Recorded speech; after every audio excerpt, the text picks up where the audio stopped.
Las 4 de la mañana tienen un silencio diferente al de las otras horas. No es el silencio tranquilo de la medianoche, ni el silencio expectante del amanecer. Es el silencio de las cosas que se hacen porque siempre se han hecho, sin que nadie lo pida y sin que nadie lo agradezca. Es el silencio del trabajo invisible. Catalina lo conocía mejor que su propio nombre. El fogón ya estaba encendido cuando el resto de la hacienda dormía. Ella lo había prendido a las 3:40, igual que ayer, igual que el día anterior, igual que cada mañana de los últimos 22 años. La leña crepitaba con ese sonido familiar que para cualquier otra persona habría sido reconfortante. Para Catalina, era simplemente el sonido del comienzo de otro día igual. Primero el café. Granos tostados la noche anterior, molidos a mano con el metate de piedra volcánica que su madre había dejado cuando murió y que era lo único en esa cocina que le pertenecía a ella. El aroma llenó el cuarto antes de que hubiera luz natural, denso y oscuro como promesa cumplida. Después las tortillas, masa preparada desde la víspera, palmoteada con esa precisión de quien ha repetido el mismo gesto tantas veces que las manos lo hacen solas, mientras la mente está en otro lugar. ¿En qué pensaba Catalina mientras palmoteaba la masa? En nada. Eso era lo más triste. Hacía tanto tiempo que sus pensamientos habían dejado de ir a ningún lado que simplemente dejaron de salir. Se quedaban adentro, quietos, como agua en un pozo que nadie visita. Los huevos vinieron después.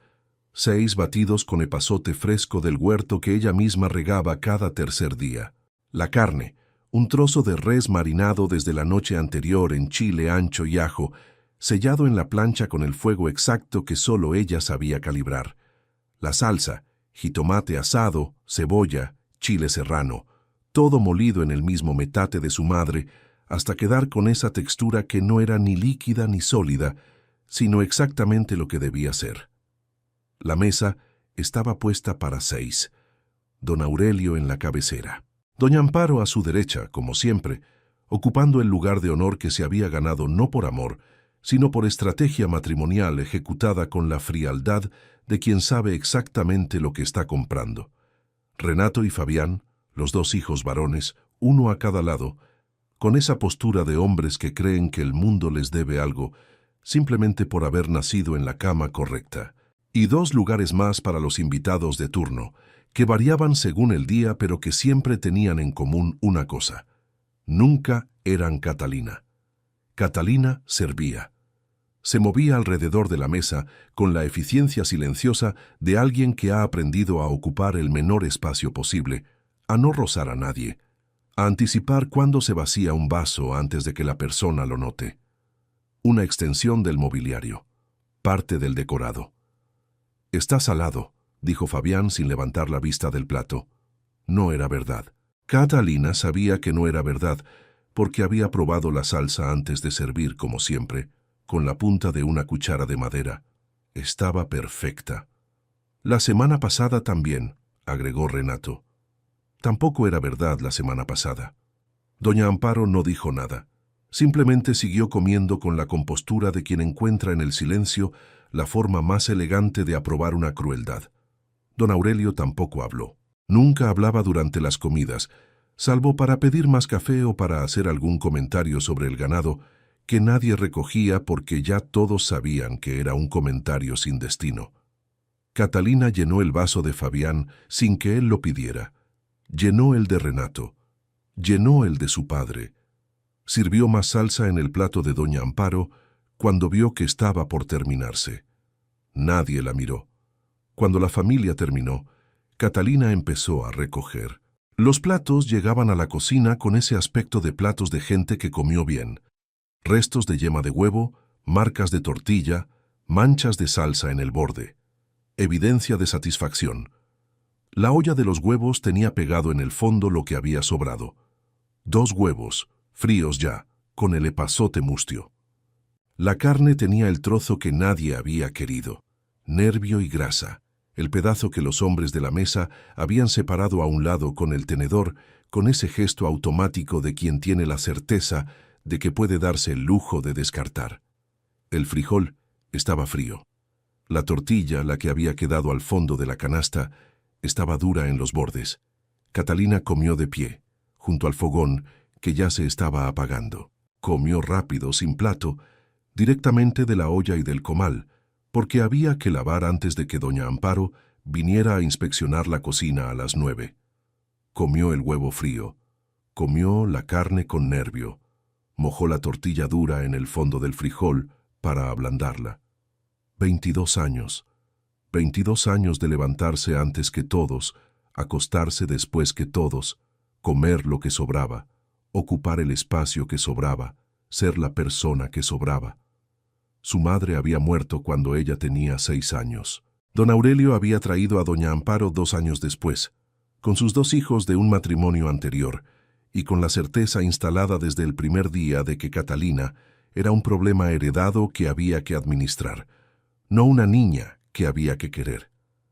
La administraron bien, le enseñaron a cocinar, a limpiar, a coser, a ordeñar, a sembrar el huerto, le enseñaron todo lo que necesitaban que supiera para que fuera útil. Lo que nunca le enseñaron, porque no formaba parte del plan, era a esperar algo a cambio. El día del cumpleaños de don Aurelio, Catalina llevaba 3 días sin dormir bien, no porque estuviera enferma, porque había un banquete que preparar. Mole negro de 7 chiles, con el chocolate amargo que había pedido al comerciante del pueblo 2 semanas antes, tamales de rajas con queso, arroz rojo con la textura exacta que don Aurelio prefería, cada grano separado, nunca apelmazado, frijoles de olla con epazote fresco, una sopa de lima que era la receta de su madre y que Catalina había guardado en la memoria con el mismo cuidado con el que otros guardan fotografías, y el pastel. 3 capas de bizcocho de vainilla, crema batida, fresas del huerto, hecho a mano, sin batidora, porque en esa cocina nunca había llegado la batidora. Los invitados llegaron a las 2 de la tarde. 12 personas de las familias principales del pueblo, con sus mejores ropas y sus mejores modales, y esa disposición particular de la gente que viene a comer bien y sabe que va a comer bien. Comieron. Cada platillo salía de la cocina y llegaba a la mesa con esa cadencia perfecta que solo tienen los banquetes preparados por alguien que de verdad sabe lo que está haciendo. Los comentarios llegaban desde el comedor hasta la cocina, donde Catalina los escuchaba de pie junto al fogón, con el delantal manchado de mole y el cabello recogido con un trapo porque no había tenido tiempo de arreglarse. ¡Qué mole tan extraordinario! Nunca había comido tamales así. Don Aurelio, tiene usted un tesoro en esta cocina. Y entonces la voz de doña Amparo, clara, proyectada con la precisión de quien sabe exactamente el peso de sus palabras. Gracias. Fue la cocinera. No. Fue Catalina. No. Fue mi hijastra. No. Fue la hija de Aurelio. Fue la cocinera. Silencio de 2 segundos. Luego la conversación continuó como si nada, porque para los invitados no era nada. Para Catalina, que escuchaba desde la cocina con la cuchara de mole suspendida en el aire, fue el sonido de una puerta cerrándose, una puerta que en algún lugar muy adentro todavía había tenido la ingenuidad de creer que podría abrirse algún día. Renato rió, no de algo gracioso. Rió de esa manera en que ríen las personas que disfrutan de las pequeñas crueldades ajenas porque les recuerda su propia posición de superioridad. Fabián ni siquiera levantó la vista. Don Aurelio miró hacia la cocina un segundo, solo un segundo, y luego volvió a su conversación. Esa noche, cuando todos durmieron, Catalina lavó el último plato del banquete, secó el metate de su madre, apagó el fogón y se sentó en el piso de la cocina, con la espalda contra la pared de adobe todavía tibia, y no lloró. Hacía años que no lloraba. Las lágrimas también se habían quedado sin a dónde ir. Don Aurelio murió un martes de marzo. No fue dramático. Se sentó en su silla después del desayuno, pidió su café de siempre, y cuando Catalina volvió con la taza, él ya no estaba. El médico dijo que fue el corazón. Rápido, sin dolor. Una muerte que en otras circunstancias habría parecido misericordiosa. El notario llegó el jueves. La sala estaba llena. Doña Amparo en el sofá principal con los 2 hijos a cada lado, ya con la actitud de gente que está esperando recibir lo que le corresponde. Catalina estaba de pie junto a la puerta, porque nadie le había dicho que se sentara y ella ya no recordaba hacerlo por iniciativa propia. El notario abrió el sobre. Leyó: la hacienda principal, para Renato y Fabián, en partes iguales. El ganado, para Renato y Fabián. Las cuentas bancarias, para Renato y Fabián. Las joyas de la familia, para doña Amparo.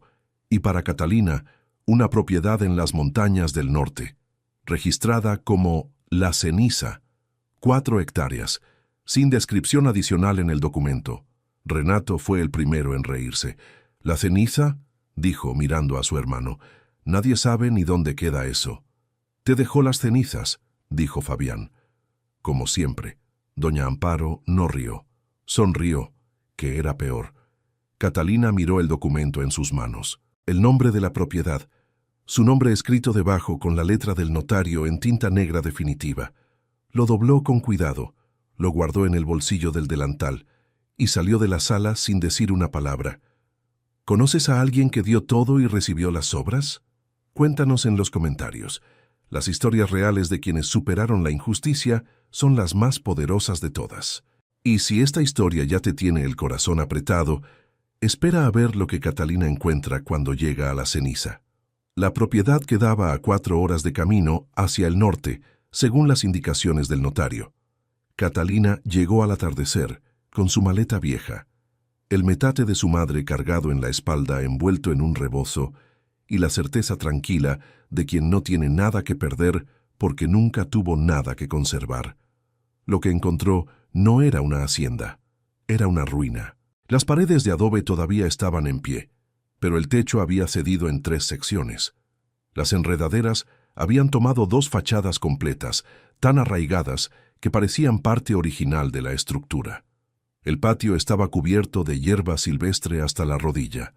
Una viga de madera podrida bloqueaba la entrada principal, pero en el centro del patio, sobre una silla de madera que parecía haber sido colocada ahí con deliberada precisión, estaba sentado un hombre. No era viejo, no era joven.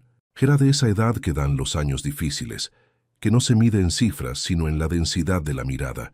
Las manos reposaban sobre las rodillas, grandes, morenas, con cicatrices que no eran de trabajo, sino de algo diferente, algo más violento y más definitivo. Llevaba ropa sencilla, gastada pero limpia. El sombrero colgaba de la rodilla izquierda. Cuando Catalina entró al patio, él se puso de pie despacio, sin prisa, como alguien que lleva mucho tiempo sentado y ha aprendido a levantarse con cuidado. La miró. Ella lo miró. «Llevo 10 años esperando a que viniera la dueña», dijo. La voz era tranquila, sin urgencia. Ya era hora. El nombre era Tomás. Nada más. Cuando Catalina le preguntó su apellido, él dijo que los apellidos eran para los documentos, y los documentos eran para la gente que tenía cosas que proteger con ellos. Luego señaló hacia el interior de la ruina como diciendo: «¿Entramos o seguimos hablando afuera?» Entraron. Adentro era mejor que afuera, lo cual no era decir mucho, pero era suficiente. Una sección del techo seguía intacta, protegiendo un cuarto que Tomás había habilitado con lo mínimo: un catre, una mesa pequeña, una caja de herramientas, una lámpara de aceite. La austeridad no era pobreza, era la austeridad de alguien que ha reducido sus necesidades hasta encontrar el piso real y ha decidido quedarse ahí. «Don Aurelio me contrató hace 10 años», dijo Tomás sentándose en la única silla. Catalina se sentó en el borde del catre porque no había más opciones. «Me dijo que cuidara la propiedad hasta que viniera la persona indicada. Me pagó 10 años por adelantado». «¿10 años por adelantado?» Catalina lo miró. «¿Y si yo nunca venía?» «Me dijo que vendría». Una pausa. No explicó cómo lo sabía. «¿Y usted le creyó?» Tomás miró sus manos un momento. Tenía razones para necesitar un lugar donde quedarme sin que nadie me encontrara. La propuesta era conveniente. Catalina estudió su cara. No había en ella el tipo de opacidad calculada de los mentirosos. Era la opacidad diferente de alguien que ha aprendido a decir exactamente lo que es verdad y nada más, porque las palabras extras cuestan y él ya había pagado demasiado por cosas que no valían. ¿Qué hay aquí que valga la pena cuidar?, preguntó ella. Tomás se puso de pie. Venga. Salieron al patio trasero, que era peor que el delantero. La hierba llegaba a la cadera y había 2 árboles caídos que bloqueaban lo que había sido un camino. Tomás caminó adelante con la seguridad de quien conoce cada centímetro del terreno, aunque esté cubierto de maleza. Catalina lo siguió, levantando el rebozo para no enredarlo en las ramas. Llegaron a una elevación natural del terreno, una loma pequeña cubierta de pasto seco. Tomás se detuvo, sacó una vara de madera que llevaba en la mano y la clavó en la tierra a sus pies. La tierra cedió con una facilidad que no correspondía a la sequedad superficial. «Debajo de este cerro», dijo Tomás, «hay una veta. La reconocí el primer mes que llegué. Le escribí a don Aurelio. Me respondió que ya lo sabía, que por eso la llamaba la ceniza». Una pausa. Las cenizas cubren lo que estuvo encendido. Nadie busca fuego donde solo ve ceniza. Catalina miró el suelo bajo sus pies con una expresión diferente. ¿Una veta de qué? Plata. Tomás sacó de su bolsillo una piedra pequeña, gris con venas metálicas. La puso en la mano de Catalina. Y debajo de la plata, si los ángulos que calculé son correctos, cobre. Mucho cobre. El peso de la piedra en su mano era real. Catalina la cerró en el puño. ¿Por qué no la explotó él mismo? Porque si sus hijos lo sabían, se la quitaban antes de que pudiera dársela a usted. El silencio que siguió fue de los que reorganizan las cosas adentro. Catalina pensó en Renato riéndose en la sala del notario. Pensó en Fabián, que ni la miraba. Pensó en doña Amparo diciendo «fue la cocinera», con esa sonrisa pequeña y precisa. Y pensó en don Aurelio mirando hacia la cocina un segundo durante el banquete y luego volviendo a su conversación. Un segundo. Tal vez ese segundo había sido suficiente. Esa noche, Catalina hizo lo que sabía hacer. Revisó la cocina de la ruina. El fogón de adobe seguía en pie, intacto, como si la casa hubiera decidido proteger lo más importante. Encontró en la alacena que Tomás había habilitado frijoles secos, chile ancho, un trozo de piloncillo, masa de maíz envuelta en tela húmeda, sal. Encendió el fogón. Tomás apareció en el umbral de la cocina 20 minutos después, atraído por el olor, con la expresión de alguien que no esperaba ese olor en ese lugar y no sabe bien qué hacer con la emoción que le genera. «Siéntese», dijo Catalina sin voltear. Él se sentó. Ella puso el plato enfrente de él. Frijoles con chile, tortillas recién hechas en el comal de barro que encontró debajo de la pila de trastos, un vaso de agua de Jamaica hecha con las flores secas que crecían silvestres en el patio y que ella había reconocido desde la entrada. Tomás comió. Cuando terminó, estuvo un momento en silencio con las manos alrededor del vaso vacío. «Hacía mucho tiempo», dijo finalmente. Catalina no preguntó cuánto. Simplemente sirvió más frijoles en su plato sin que él lo pidiera. Esa noche, por primera vez en 22 años, Catalina se sentó a la mesa para comer. No de pie, no en el rincón de la cocina, en la mesa, frente a otra persona que también estaba sentada, y comió los mismos frijoles que él, de la misma olla, con la misma tortilla. Fue un hecho pequeño, fue el hecho más grande de su vida. Los días siguientes fueron de trabajo. Catalina arrancó las enredaderas de la fachada con sus propias manos hasta que los dedos le sangraron y luego siguió. Tomás reparó el techo de la sección principal con madera nueva que cortó de los árboles caídos del patio. Entre los dos limpiaron el patio hasta ver la tierra, y la tierra era exactamente lo que Tomás había dicho, oscura, húmeda debajo de la capa superficial seca, con esa calidad particular de la tierra que quiere producir y está esperando que alguien se lo permita. Catalina sembró. No tenía semillas de las variedades que conocía, así que improvisó. Recogió las semillas de los chiles silvestres que crecían en los linderos, trasplantó las matas de epazote que encontró creciendo entre las piedras del patio, plantó las semillas de calabaza que llevaba en un trapo en su maleta desde la hacienda, guardadas por instinto, sin saber para qué. El huerto comenzó a tomar forma, y mientras el huerto crecía, Catalina observaba a Tomás con la discreción de quien ha aprendido a ver sin que la vean. Lo veía trabajar, preciso, metódico, con el tipo de conocimiento técnico que no se adquiere en una hacienda, sino en una institución. Sus manos hacían cosas que las manos de un peón no hacen. Calculaban ángulos, medían distancias con pasos exactos, dibujaban en la tierra con una vara antes de clavar cualquier poste. Un día lo encontró haciendo cálculos en un papel con una letra pequeña y densa, que no era la letra de alguien que aprendió a escribir tarde. «¿Qué está calculando?», preguntó ella. Él dobló el papel. «El ángulo de extracción más eficiente para la veta». «¿Estudió usted eso?». Una pausa larga. «En otra vida». Catalina no insistió, pero guardó la respuesta. Aprender a reírse con alguien es más íntimo que cualquier otra cosa. No hay manera de fingirlo. La risa llega cuando llega, sin pedir permiso, y cuando llega entre dos personas que han estado muy serias por mucho tiempo, tiene la calidad particular de algo que se rompe de la manera correcta. La primera vez que Catalina y Tomás se rieron juntos fue por las tortillas. Ella le había pedido que la ayudara mientras preparaba la masa, pensando que palmotear tortillas era algo que cualquier persona podía hacer con instrucciones básicas. Descubrió que estaba equivocada. Las tortillas de Tomás tenían formas que no existían en ningún léxico geométrico conocido.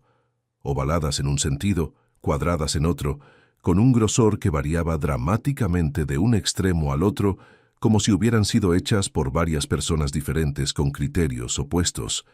Catalina las miró. Tomás las miró. «Son funcionales», dijo él, con una seriedad tan absoluta que fue exactamente lo que lo rompió todo. Catalina se dobló sobre la mesa con una risa que le salió de un lugar que no sabía que todavía existía. Una risa real, sin control, de esas que duelen en el estómago y hacen que los ojos se llenen de agua, pero de la buena. Y Tomás, después de un segundo de sorpresa ante su propio fracaso tortillero, también rió, callado, con los hombros moviéndose, mirando sus creaciones geométricas con una expresión de derrota digna. Desde ese día, algo cambió en el aire de la ceniza. Los meses convirtieron la ruina en algo que podría llamarse hogar, si uno no era demasiado exigente con las definiciones. El techo estaba completo. El huerto producía chiles, calabazas, epazote, jitomates que Catalina había conseguido de un mercado del pueblo más cercano. Tomás había construido una pequeña estructura de madera junto al fogón que funcionaba como alacena. Los pisos de tierra estaban barridos con una constancia que les daba una textura casi lisa. Y la mina. Tomás había comenzado los trabajos de exploración con herramientas básicas, avanzando despacio pero con la certeza de quien sabe exactamente lo que está buscando. Cada semana le mostraba a Catalina los resultados. Piedras con venas de plata cada vez más anchas, muestras de mineral que él analizaba con una metodología que claramente no era empírica, sino científica. «¿Cómo sabe usted hacer esto?», preguntó ella una tarde, mientras él examinaba una muestra bajo la luz de la lámpara. «Ya le dije, otra vida. Esa respuesta ya no me alcanza». Tomás dejó la piedra sobre la mesa. La miró un momento.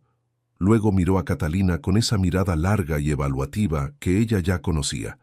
La mirada de alguien midiendo cuánto puede costar confiar. «Mañana», dijo. La lluvia llegó esa noche y se quedó 3 días. El tercer día, con el agua golpeando el techo reparado y el fogón encendido y el olor a tierra mojada entrando por las ventanas sin vidrio, Tomás habló.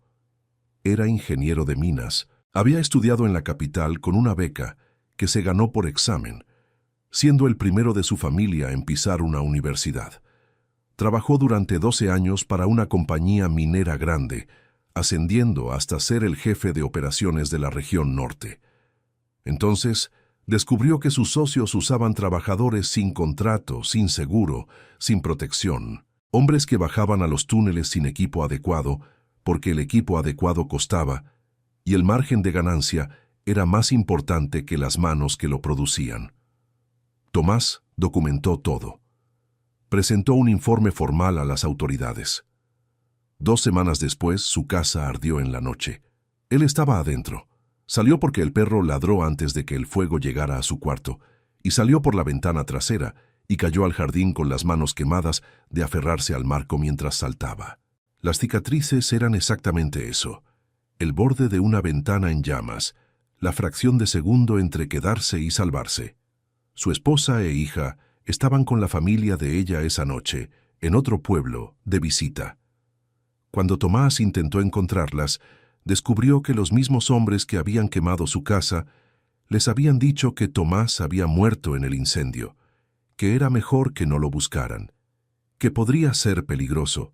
Nunca las encontró. ¿Las buscó?, dijo Catalina en voz muy baja. Durante 2 años. La voz de Tomás no temblaba. Era peor que si temblara. Era la voz de alguien que ha aceptado un dolor tan grande que ya no cabe en las expresiones normales del dolor. Después de 2 años, don Aurelio me encontró a mí. Me ofreció esto: el silencio de la lluvia. Catalina miró las manos de Tomás sobre la mesa, las cicatrices, el borde de la ventana, los 12 años de trabajo honesto, la hija que tenía una edad ahora y un rostro que él solo podía imaginar, porque los años cambian las caras de los niños de maneras que los padres ausentes no pueden seguir. Extendió las manos y tomó las suyas. No dijo nada durante un momento. Las palabras fáciles eran un insulto a algo de ese tamaño. Solo sostuvo esas manos grandes y dañadas entre las suyas pequeñas y endurecidas por el trabajo, y esperó a que el silencio hiciera lo que las palabras no podían. «A usted le quemaron la casa», dijo finalmente. «A mí me apagaron el fogón desde adentro. Nos dejaron a los 2 sin fuego». Tomás la miró. «Las cenizas también sirven para que crezca algo nuevo», dijo ella. Era la frase más larga que Catalina recordaba haber dicho en años. Tomás apretó sus manos. Afuera, la lluvia empezó a ceder. El dinero tiene una manera de acabarse que es proporcional a la velocidad con que se gastó. Renato y Fabián habían recibido una hacienda productiva, ganado sano y cuentas bancarias con números respetables. En 18 meses lo habían convertido en deudas, hipotecas vencidas y la reputación específica de los hombres que derrochan lo que no construyeron. La hacienda tenía 3 hipotecas. El ganado había sido vendido para pagar la primera y el dinero había desaparecido antes de llegar a la segunda. Los acreedores empezaban a llegar los lunes por la mañana con documentos y expresiones que no admitían negociación. Doña Amparo, que había sobrevivido a situaciones difíciles con la metodología de quien siempre tiene un plan paralelo, empezó a hacer preguntas. El comerciante del pueblo, que pasaba cada 2 semanas con su carreta de telas y su inventario de chismes regionales, fue quien trajo la información. «La propiedad de la montaña», dijo, aceptando el vaso de agua que doña Amparo le ofreció con una amabilidad que él debería haber reconocido como sospechosa. «La que le dejaron a la muchacha. Dicen que ya no parece ruina. Dicen que hay un huerto grande, que el adobe está reparado, que se ven luces de noche». Doña Amparo escuchó con la expresión de alguien que está calculando mientras sonríe. «¿Y la muchacha?» «Está ahí, con un hombre. Un peón, dicen. Pero...» El comerciante bajó la voz con el placer específico de quien guarda lo mejor para el final. «Dicen también que por el lado norte de esa propiedad hay hoyos en la tierra, como de exploración». Doña Amparo dejó de sonreír. Llamó a sus hijos esa misma noche. Catalina los vio llegar desde el huerto. Los reconoció antes de que llegaran al portón. La manera de caminar de Renato, ese paso de hombre que asume que el suelo le pertenece. La silueta de Fabián detrás, más cauteloso pero siguiendo, como siempre había seguido. Y doña Amparo al frente de los 3, con su ropa de ciudad que desentonaba absurdamente con el camino de tierra de la montaña, cargando esa superioridad que era tan parte de ella que ni el hambre se la había quitado. Traían a un hombre más. Traje oscuro, maletín, la cara de alguien que cobra por hora y está contando las horas. El abogado. Catalina soltó el azadón despacio, se limpió las manos en el delantal y esperó. Catalina. La voz de doña Amparo era la misma de siempre, el tono de alguien hablándole a un mueble que ha ocupado demasiado espacio durante demasiado tiempo. Venimos a hablar de negocios. No tengo negocios con ustedes. Tu padre, Renato habló antes de que su madre pudiera continuar, estaba senil cuando firmó ese testamento. Tenemos documentos que lo prueban, señaló al abogado. El licenciado nos representa. La propiedad tiene irregularidades legales que invalidan la herencia. Mentira. Catalina lo sabía. El notario había sido claro. Esta propiedad está legalmente registrada a mi nombre, dijo. Por ahora, dijo Fabián. Primera vez que hablaba. Los procesos legales toman tiempo. Mucho tiempo. Y mientras tanto, si hay actividad minera no autorizada en terreno en disputa, dejó la frase incompleta con esa precisión de los hombres que amenazan sin querer que quede registrado. Doña Amparo dio un paso hacia ella. Su voz bajó. Tomó ese tono privado que usaba cuando quería que algo pareciera razonable. Escucha, firma una cesión de derechos. Te damos una parte. No mucha, pero algo. Más de lo que tu padre te dio en vida. Una pausa calculada. Piénsalo como una liquidación justa. Catalina la miró. 22 años de mirarla desde abajo, desde el rincón de la cocina, desde detrás de la mesa que nunca fue suya.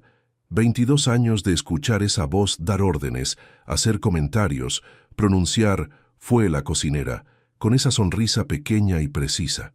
La nueva Catalina no tenía el fogón apagado. Durante 22 años, dijo, y su voz salió quieta como el centro de algo que gira muy rápido por afuera. Me levanté a las 4 de la mañana para que ustedes tuvieran café caliente. Comí sus sobras de pie en esa cocina.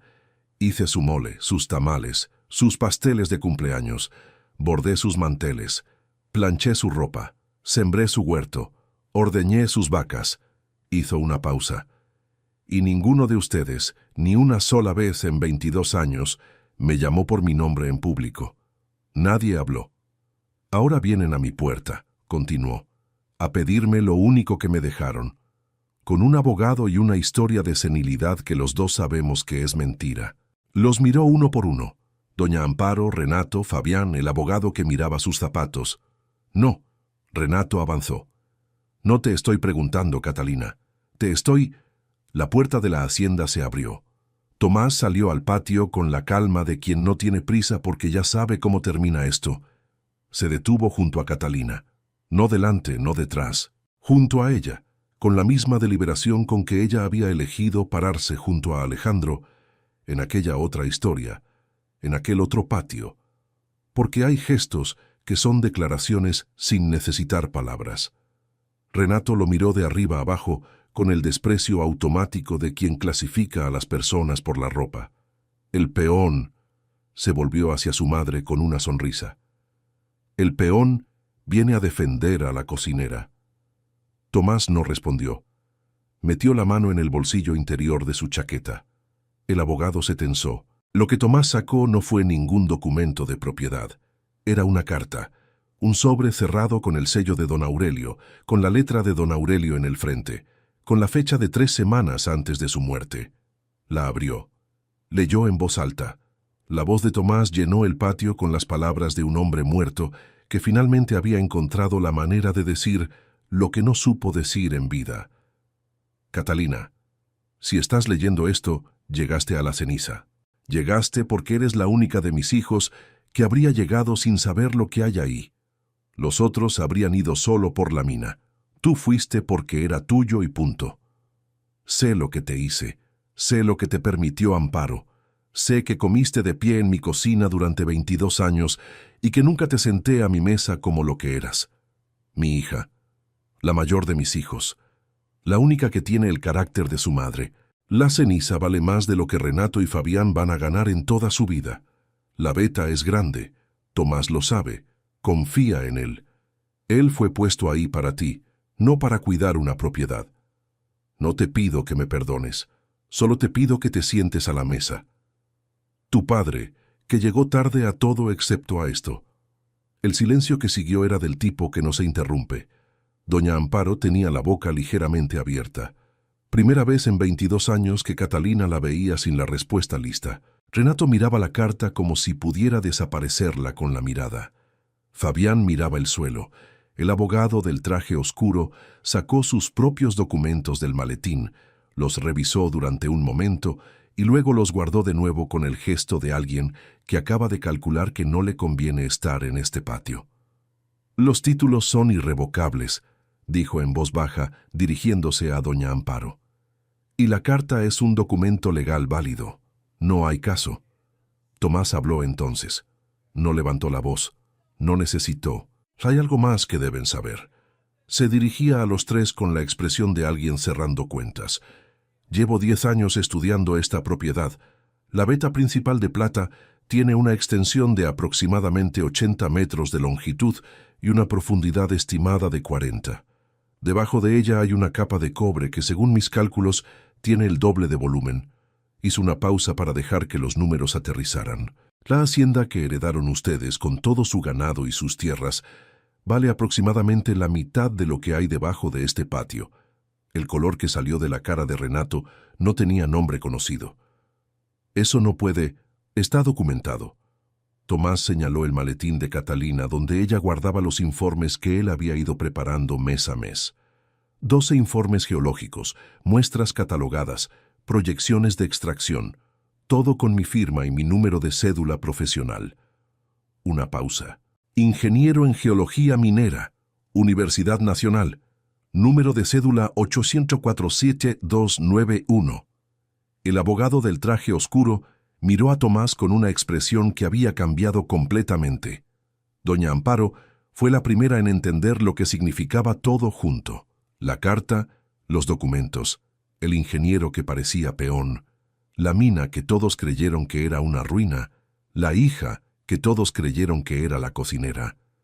Don Aurelio había planeado cada pieza durante años, y la única que no sabía nada era la única que merecía saberlo todo. «Váyanse», dijo Catalina. Las mismas palabras que Isabela había dicho en otro patio, en otra historia, con la misma quietud de quien ya no necesita gritar para que las cosas se muevan. Doña Amparo abrió la boca. No. Catalina levantó una mano. Un gesto simple, sin drama. «Ya sé todo lo que van a decir. Lo llevo escuchando 22 años. Y ya no tengo que escucharlo más. Esta es mi propiedad. Esta es mi tierra y este», señaló el espacio entre ella y Tomás, «es mi lugar. Váyanse». Renato quiso decir algo. Lo pensó mejor. Fabián no intentó nada. Fabián nunca intentaba nada por su cuenta. Siempre había necesitado el impulso de alguien más, y en ese momento nadie en ese patio estaba dispuesto a dárselo. El abogado fue el primero en moverse hacia el portón. Los tres lo siguieron con esa cadencia específica de la derrota. Pasos irregulares, cabezas en distintas posiciones, ninguno mirando al otro porque mirarse sería tener que reconocer en voz alta lo que acababa de pasar. Doña Amparo cruzó el portón última. No se volvió. Tomás cerró el portón. El pestillo cayó con un sonido limpio y definitivo que era exactamente el mismo sonido que hacen todas las puertas cuando se cierran sobre algo que no va a volver a abrirse. El silencio de la montaña regresó. Catalina estaba de pie en el centro de su patio, con el delantal todavía puesto y tierra del huerto en las manos, y miró hacia arriba donde el cielo de la tarde empezaba a llenarse de ese color dorado que dura exactamente lo suficiente para que uno lo vea si está prestando atención. Tomás se quedó junto al portón un momento. Luego caminó hacia ella despacio. «La carta», dijo Catalina. «¿La tenía usted desde el principio? Me la dio don Aurelio antes de morir. Me dijo que la leyera solo cuando viniera la dueña y hubiera algo que defender. ¿Y si yo nunca hubiera venido? Ya le dije lo que me dijo él». Tomás se detuvo frente a ella. «Y yo le creo, aunque no pueda explicarle por qué». Catalina lo miró. Miró las cicatrices de sus manos, la cédula profesional que había guardado en el bolsillo durante 10 años en silencio, los ojos que tenían adentro una hija que crecía en algún lugar sin que su padre pudiera verla crecer. «Su hija», dijo. «Vamos a encontrarla». Tomás no respondió de inmediato. La miró de una manera que Catalina ya sabía leer. No era duda, era el peso de esperar algo que uno ha dejado de esperar porque esperar duele demasiado. Tenemos recursos ahora, dijo ella, y usted tiene su nombre de vuelta. Nadie puede silenciar a un ingeniero con cédula y con mina propia. Apretó sus manos entre las suyas. La buscamos. Algo en la cara de Tomás se movió. Igual que en la cara de Alejandro en aquella otra historia, igual que en la cara de todos los que han guardado demasiado tiempo, un dolor sin salida, y de repente alguien les abre una ventana, gradual, con cuidado, como si el alivio tuviera miedo de romper algo si llegaba muy rápido. Le apretó las manos. Esa noche Catalina cocinó, no por obligación, no porque alguien lo necesitara o lo esperara o fuera a quejarse si no lo hacía. Cocinó porque quería, que es la única razón real para cocinar y la razón que durante 22 años no había tenido permitido usar. Mole. No el mole de los cumpleaños ajenos ni el mole de los banquetes donde nadie decía su nombre. Su mole, con los chiles de su huerto y el chocolate que Tomás había traído del pueblo sin que ella se lo pidiera, simplemente porque había notado que ella lo miraba cuando pasaban frente a la tienda. La mesa estaba puesta para dos. Catalina sirvió, se sentó. No de pie, no en el rincón. En la mesa, en su silla, frente a Tomás que estaba en la suya, con el plato caliente y el olor del mole llenando cada rincón de la cocina que era suya, de la hacienda que era suya, de la montaña que era suya. Comió primero. Era un hecho pequeño. Era el hecho más grande de su vida.